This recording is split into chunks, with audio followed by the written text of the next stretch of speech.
সে যাই হোক, শোন, গলদপুরের বলদ ছেলের দল আমার এখন কোনো সৈন্য দল নাই, তাই ওই বলহরি দারোগার পুলিশ দলের সঙ্গে সরাসরি যুদ্ধ ঘোষণা করা যাইবে না, খানিক বুদ্ধি খরচা করিতে হইবে। বুদ্ধি তোমার? মানে কি বুদ্ধি গুলটে মামা? আমার একখানি খাটিয়া চাই। খাটিয়া? ইয়েস, খাটিয়া।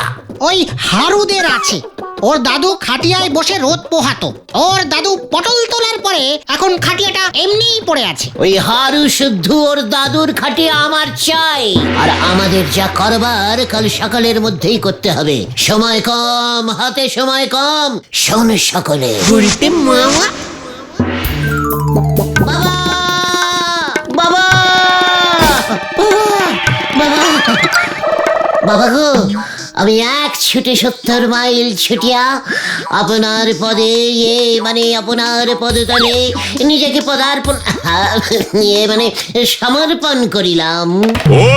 উঠে বস বৎস। বাবা, মনে বড় কষ্ট। কিসের কষ্ট তোর? পকেটে যে নোট নাই, নোট নাই, আসলে পকেট যে সব সময় ফাঁকাই থাকে বাবা, তাই তো আমি সব সময় নোট চাই। তোর দৌড়ে আমি খুশি হইয়াছি, এক ছুটে 70 মাইল। বাহ, আমার প্রতি তোর এই ভক্তি দেখিয়া আমি মুগ্ধ। এই নে হাত পাত। এটা কি প্রভু? আমার পদধূলি। আমার যে টাকা চাই, মাটি নয়। এই ধুলি কণা মাটি কাল সকাল হইলে খালি পেটে কপালে ঘষিয়া ঘষিয়া মাখিবি, তারপরে দেখিবি তোর কপাল কেমন খুলিয়া যাইবে। রাজা হইবি তুই, রাজা। এই কি আমি শুনছি, আমি রাজা হয়ে যাব? তার মানে আমার কাছে রাজকুশাহার ভর্তি টাকা পয়সা, হিরে জহরত, মণি মুক্ত। ওরে বাবা, ওরে বাপরে, ওরে বাবা, কি স্বপ্ন দেখলাম আমি? সাধু বাবা বলল আমি রাজা হব। পদধূলি, পদধূলি কোথায়? ধুলি চাই, আমি ধুলি মাখবো কপালে, ধুলি মাখবো। শেষ পর্যন্ত আমার কপালে যে রাজা হওয়া ছিল, সেটা আমি আগে বুঝতেই পারিনি রে। কিছুদিন আগেও যদি বুঝতে পারতাম রে পাঁচু। কিন্তু তুমি তো এখনো রাজা হওনি গুলটে মামা, স্বপ্ন দেখেছো মাত্র। আর তাতে এভাবে কপালে ধুলো বালি মেখে বসে আছো। চুপ কর ভেন্ডি, তোরা হয়তো ভুলে গেছিস, ভোরবেলার স্বপ্ন সত্যি হয়, আর স্বপ্নটা আমি ভোরবেলায় দেখেছি রে। কিন্তু রাজাটা তুমি হবে কোন রাজ্যের, সেটা কি তুমি দেখেছো? ঠিক বলেছিস তো, উত্তেজনায় আমি এটা জিজ্ঞেস করতেই ভুলে গেলাম সাধু বাবাকে। তাহলে কি তোমাকে আবার যুদ্ধ করে রাজ্য জয় করতে হবে? অন্যের বড় ভাতে ছাই দেওয়া তোর বরাবরের অভ্যেস, ঘটনা।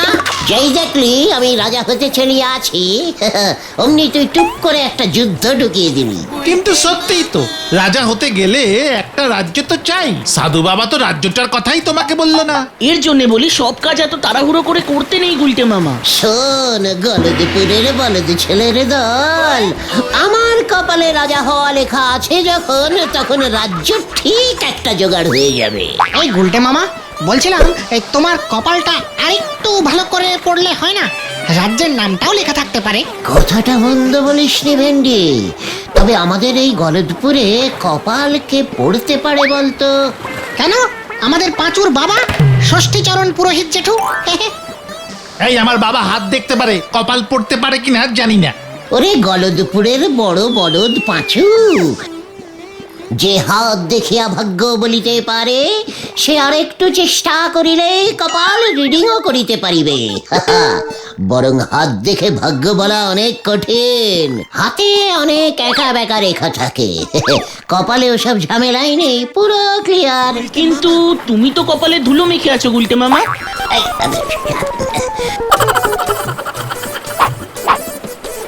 এই আমি কপাল ক্লিয়ার করলাম, চল এখন পাঁচুর বাবার কাছে যাওয়া যাক। রাজা হওয়ার সুযোগ কিছুতেই হাতছাড়া করা যাবে না। ঠিক আছে, চলো। বাবা মনে হয় এখনো বাড়িতেই আছে।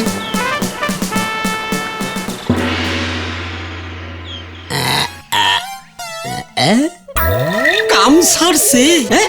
এইটা আমি কি দেখতাছি? কি দেখেছো বাবা? রাজ্যটার নাম কি গো? রাজ্যটা কি এদেশে না বিদেশে? এই যে গভীর একটা চক্রবর্তী রেখা দেখা যাইতাছে, হ্যাঁ, খুব গভীর। কিন্তু আমরা তো গুহ, চক্রবর্তী তো নয়। আহম্মক কোথাকার, হ্যাঁ, মানে কিছুই বুঝাস না। তুই গুহই হোস আর যাই হোস, তোর কপালে যখন চক্রবর্তী রেখা দেখছি আমি, রাজা তুই হবি হবি। কিন্তু কিভাবে? এই যে একটা মোক্ষম প্রশ্ন করছস বটে। শোন, মন দিয়া শোন। এইখান থিয়া নাক বরাবর পশ্চিমে, বুঝলি, পশ্চিমে পাক্কা 70 মাইল দূরে কপালপুরা গ্রামের জমিদার শ্রীমান কপালেশ্বর কাপা মহাশয়ের সঙ্গে দেখা কর। হেহ, ওই তোরে রাজা বানাইব গুলটে। বাবা, গুলটে মামার কপালে এত কিছু লেখা আগে দেখিনি তো। তোর বোঝার দরকার নেই পাঁচু, তোর বাবা বুঝলেই হবে। কিন্তু মেসমশাই, আমি একটা ব্যাপার বুঝতে পারছি না কিছুতেই। কপালের জমিদার আমাকে রাজা বানাবে কি করে? ও তো নিজেই রাজা হতে পারেনি, সারা জীবন তো জমিদার হয়েই কপালপোড়া গ্রামে রয়ে গেল। এত কিছু যদি তোরা বুঝবি, হে, তাইলে আমার কাছে আইয়া তোকে কোনো কাম নাই। শোন শোন শোন শোন শোন, যা কইতাছি মন দিয়া শোন। সোজা কপালেশ্বরের কাছে যা, ওই কপালপুরা গ্রামে। ঠিক আছে, আমার কপালে যদি এত কপাল লেখা থাকে তাহলে আমি যাব। রাজা আমাকে হতেই হবে। আর আমি যদি একবার রাজা হতে পারি তাহলে মেসমশাই আপনি হবেন আমার রাজপুরোহিত। মন্ত্রী কে হবে গুলটে মামা? তোর বাবা। তার কারণ ওই কপালপুরা গ্রামে যাবার যা খরচা তা তোর বাবাই দেবে। এটাই তোর বাবার কপালে লেখা। Follow me.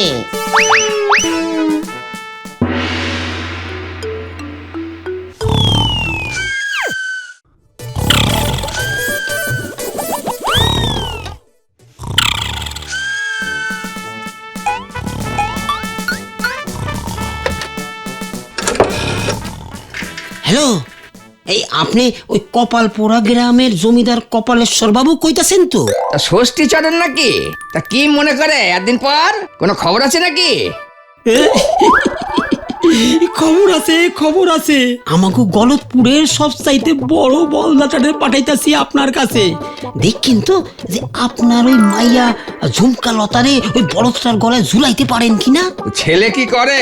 গুলতানি মাইরা দিন কাটায়, যারে কয় নিপাট বেকার। এমন ছেলে ছাড়া তো আপনার ওই ঝুমকা লতার জন্য পাত্র পাওয়া মুশকিল। কারণ এই ঘর জামাই পাওয়া না অত সোজা না। এই বলদটারে, হ্যাঁ, এই বলদটারে আপনি এক কাজ করেন, ওই জমিদারির লোভ দেখান আর আপনার মাইয়ার লগে তারপরে সুখে শান্তিতে ঘর করব।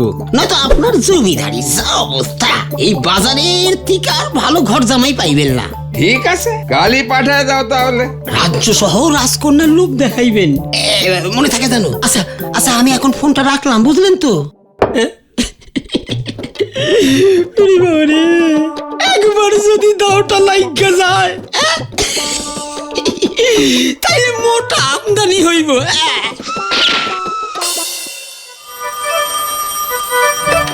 কি কাণ্ড! হ্যালো, কি হে হরি বল? হ্যাঁ, খবর কি? হরি বল না, বলো হরি। এখন অত সময় নাই, আসল কথাটা বলছি শোনেন। ওদিকে তো বড় কাণ্ড ঘটেছে, পাখি তো ফুরুত। মানে কথা কার পাখি? কোথায় ফুরুত হলো? মানে আপনার পাখি। কি কাণ্ড! ওই কুলটের তো বিয়ে ঠিক হয়েছে, ষষ্ঠী চরণ ঠিক করেছে কপালপোড়া গ্রামের জমিদার কপালের মেয়ের সঙ্গে। কি কাণ্ড! কি মানে কথা? আমার এত বড় পোড়া কপাল হতেই পারে না। ওই গুলটের যদি বিয়ে হয় মানে কথা, তবে আমার মেয়ে পটেশ্বরীর সঙ্গেই হবে। এই আমি তোমায় শেষবার বলে দিলাম হরি বল। আগে বলো হরি। ওই একই হলো, হ্যাঁ, ওই বলো হরি হরি বল সবে একই। তুমি এখনই এই বিয়ে আটকাও, নয়তো রোজ সকালে লাউ কুমড়ো কাতলা মাছ সব বন্ধ। কি কাণ্ড! এবার আমি কি করি? মানে কথা ওই পোড়া কপাল গুলটেকে আটকাও, কিছুতেই যেন ও ওই কপাল পোড়া গ্রামে যেতে না পারে। তা না হলে কিন্তু তোমার কপাল পুড়বে এবার হরি বল। আগে বলো হরি। আমি জানতাম ঘতন তোর বাবা আমাদের 1 টাকা দিয়েও সাহায্য করবে না। হাহ, আমি তো অনেক করে বললাম, এর থেকে বেশি বললে আমার ওই কপাল পোড়া গ্রামে যাওয়াটাই আটকে দিত। চিন্তা নেই পাঁচুর বাবা তো আপাতত 50 টাকা ধার দিয়েছে গুলটে মামা। পাঁচু স্টেশনে গেছে টিকিট কাটতে। কিন্তু আমি তো একটা ব্যাপার কিছুতেই বুঝতে পারছি না, পাঁচুর বাবা ষষ্ঠীচরণ বাবু হঠাৎ আমাকে রাজা বানাতে এত ব্যস্ত হয়ে উঠলো কেন বলতো? নিজে রাজপুরোহিত হতে চায় বলে। আমিও ঠিক সেরকমই ভাবছিলাম বুঝলি। কেস কেচে গেছে গুলটে মামা, পুরো গুবলেট হয়ে গেছে। মানে হোয়াট গুবলেট? কি হয়েছে পাঁচু বল। রাজা আমি হবই, তুই হবি আমার সেনাপতি। বিপদে মাথা ঠান্ডা রাখতে শেখ পাঁচু। গুলটে মামা, বলহরি দারোগা স্টেশনে পুলিশ পোস্টিং বসিয়েছে। স্টেশনের দিকে গেলেই নাকি আমাদের ধরে বন্দি করবে। আমি তো স্টেশনে ঢুকতেই পারলাম না, বলহরি দারোগা আমাকে ধরে শাসিয়ে দিল। বলল আমাদের এই গলতপুর থেকে কেউ ওই কপালপোড়া গ্রামে যেতে পারবেন না, গেলেই আটক করবে। কেন কেন কেন? বলল কোনো এক কালে নাকি ওই কপালপোড়া গ্রাম আমাদের গলতপুর গ্রামকে বগলামুখী কাপ ফুটবল ফাইনালে 10 গোল দিয়েছিল। সেই থেকে ওই কপালপোড়া গ্রাম হলো গলতপুরের শত্রু গ্রাম। শত্রু শত্রু শত্রু। আমি রাজা হব শুনেই আমার চারিদিকে শত্রুরা দলে দলে জাগিয়া উঠিয়াছে। রাজা আমি হইবই, কেহই আমাকে আটকাইতে পারিবে না। কপালের লিখন মন্ডন করা যাইবে না। আমরা বলছি যে ওটা খণ্ডন হবে গুলটে মামা। সে যাই হোক, শোন, গলদপুরের বলদ ছেলের দল আমার এখন কোনো সৈন্য দল নাই। তাই ওই বলহরি দারোগার পুলিশ দলের সঙ্গে সরাসরি যুদ্ধ ঘোষণা করা যাইবে না, খানিক বুদ্ধি খরচা করিতে হইবে। বুদ্ধি তোমার? মানে কি বুদ্ধি গুলটে মামা? আমার একখানি খাটিয়া চাই। খাটিয়া? ইয়েস, খাটিয়া। ওই হারুদের আছে, ওর দাদু খাটিয়ায় বসে রোদ পোহাতো। ওর দাদু পটল তোলার পরে এখন খাটিয়াটা এমনিই পড়ে আছে। ওই হারু শুদ্ধ ওর দাদুর খাটিয়া আমার চাই। আর আমাদের যা করবার কাল সকালের মধ্যেই করতে হবে। সময় কম, হাতে সময় কম। শোন সকলে,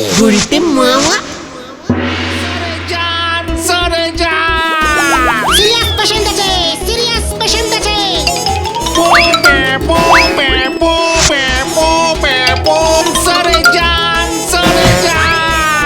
সিরিয়াস পেশেন্ট আছে, সিরিয়াস পেশেন্ট আছে। স্যার সরে যান, সরে যান, সরে যান, সরে যান। কি কাণ্ড, কার আবার কি হলো? আমাদের ষষ্ঠীচরণের ছেলে পাঁচু না? এই এই এই থাম থাম থাম থাম থাম থাম থাম। কার আবার কি হলো? কেউ গেল নাকি? কি স্যার, আপনি এখনো এখানে আর ওদিকে গোবিন্দ বাবু? কি কাণ্ড, আমাদের গোবিন্দ বাবু এই অকালে! এ কি, আমি তো ওর জন্যই এখানে। কি কাণ্ড! এই না না, গোবিন্দ বাবু না, ওনার ঠাকুমা সিরিয়াস অবস্থা।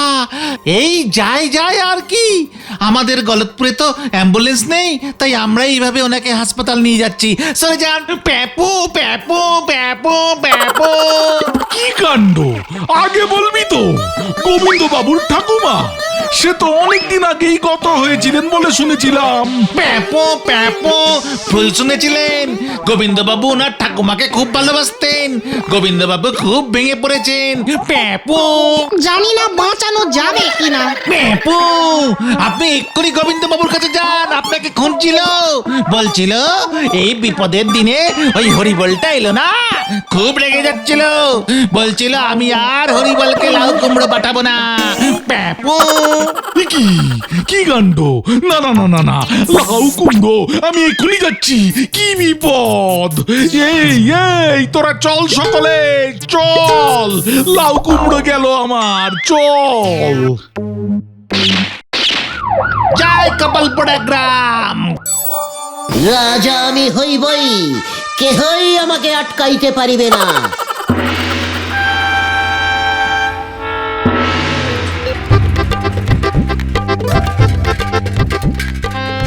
পাঁচু, তোর বাবা হঠাৎ করে আমার এত ভালো কেন করলো বলতো? সেটাই তো বুঝতে পারছি না গো। সে তোকে বুঝতে হবে না। তাছাড়া আমার সঙ্গে সঙ্গে তোরও তো কপাল ফিরে গেল। আগে তুমি রাজাটা হও। এই শেষবারের মতো রিক্সা চড়ে নে। এরপর তো সবসময় রথে চড়ে এদিক সেদিক যেতে হবে।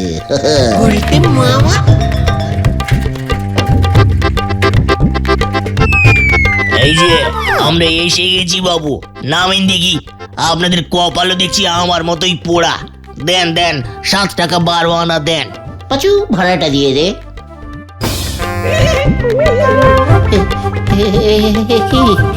এটা কি? এই ছিল তোর বাবার মনে পাঁচু?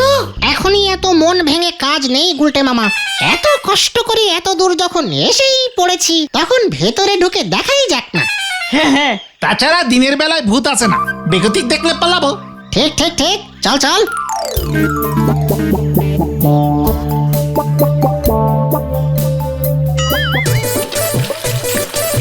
ওই তো দেখো উল্টে মামা, জমিদারের বাগানের মালি হবে, ওনাকেই আগে জিজ্ঞাসা করো না।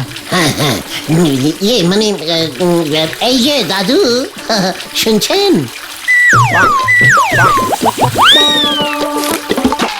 আমি দাদু হলে তুই কে রে হতচ্ছাড়া? নিজের বয়সটাকে ভুলে গেছিস? এই বয়সে নাতি হতে চাইছিস?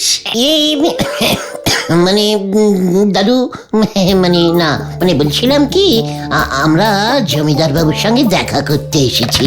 ওই গলতপুরের ষষ্ঠীচরণ মুখুজ্জে মশাই, উনি আমাদের পাঠিয়েছেন। আগে বলবি তো হতচ্ছাড়া মুখ পোড়া। তা ছেলেকে শুনি।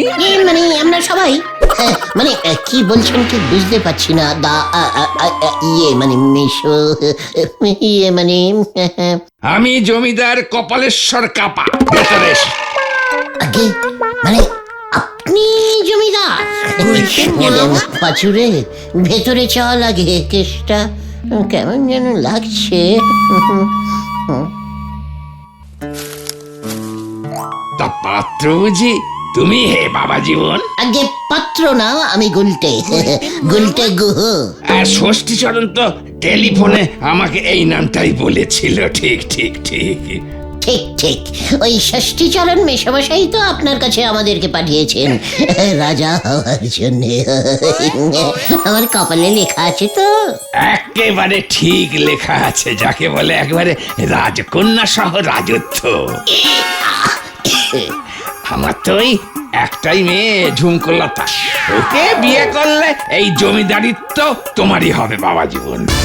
তবে জমি জমা বিশেষ কিছু নাই, সবই ধার দেনায় গেছে। এই এই বাড়িখানাই যা পড়ে আছে আজকের বাজারে, এটার দামও তো কম কিছু নয়।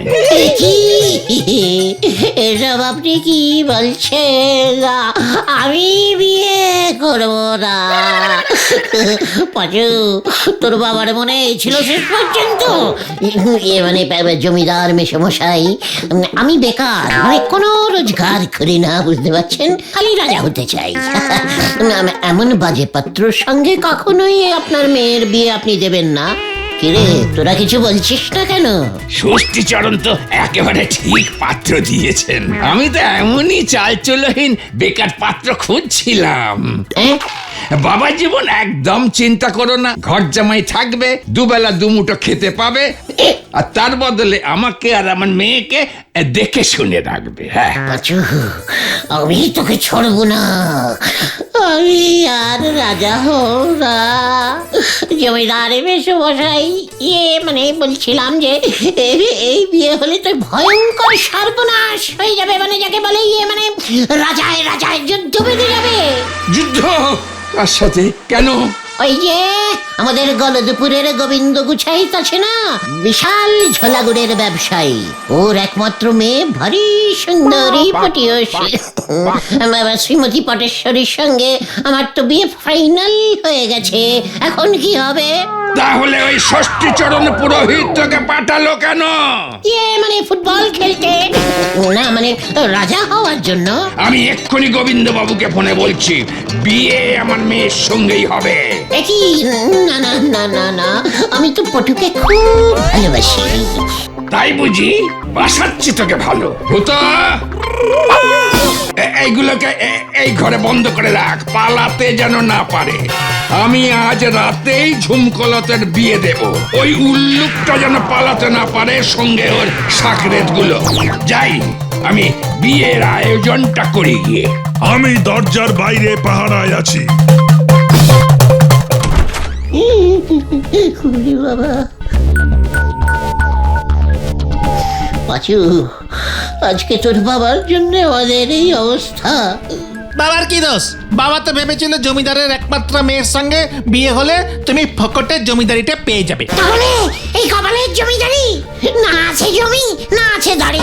এই বাড়িটা তো আছে, হোক না ভাঙা, পুরনো ইটের ভালো দাম পাওয়া যায় গুলটে মামা। পাঁচু, রাগে আমার সারা শরীর কাঁপছে কিন্তু। শান্তি শান্তি, আর কাপাকাপিতে দরকার নেই। এখন আগে এই জমিদার কপালেশ্বরের হাত থেকে কিভাবে বাঁচবো সেটা বলো। ঠিক বলেছিস খতন, এই বুদ্ধিটাই বার করতে হবে।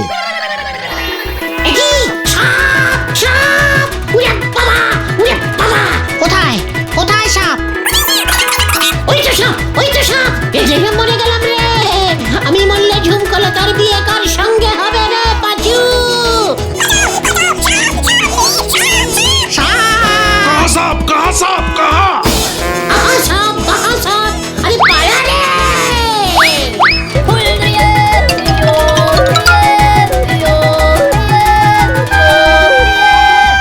অল্পের জন্য তুমি বেঁচে গেলে গুলটে মামা, তোমার বিয়ে হয়ে গেলে আমরা যে তোমাকে হারাতাম গুলটে মামা।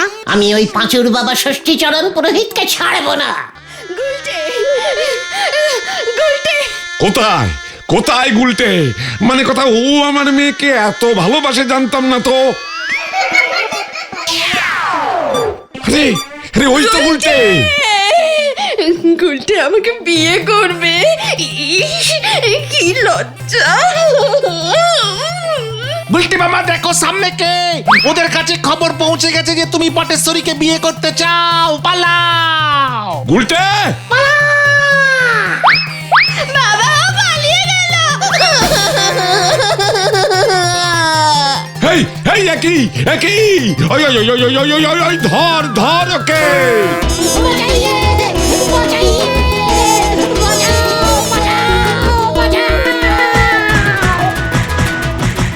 আমি আর রাজা হতে চাই না রে ভাই টুগন। কেন? রাজা হলে আমি কি তোদের সঙ্গে আড্ডা আর মারতে পারবো রে? গলে দুপুরের বলদ ছেলের দল, ফোকটে আমাদের আড্ডাটাও বন্ধ হয়ে যাবে, আর আড্ডা ছাড়া যে আমার জীবন বৃথা হয়ে গান। তাই আমি তোদের গুলটে মামা হয়েই থাকতে চাই, আর আড্ডা মেরে এই জীবনটা অতি কষ্টে হেসে খেলে কাটিয়ে দিতে চাই। হ্যাঁ রে, জয় গুলটে মামার জয়। জয়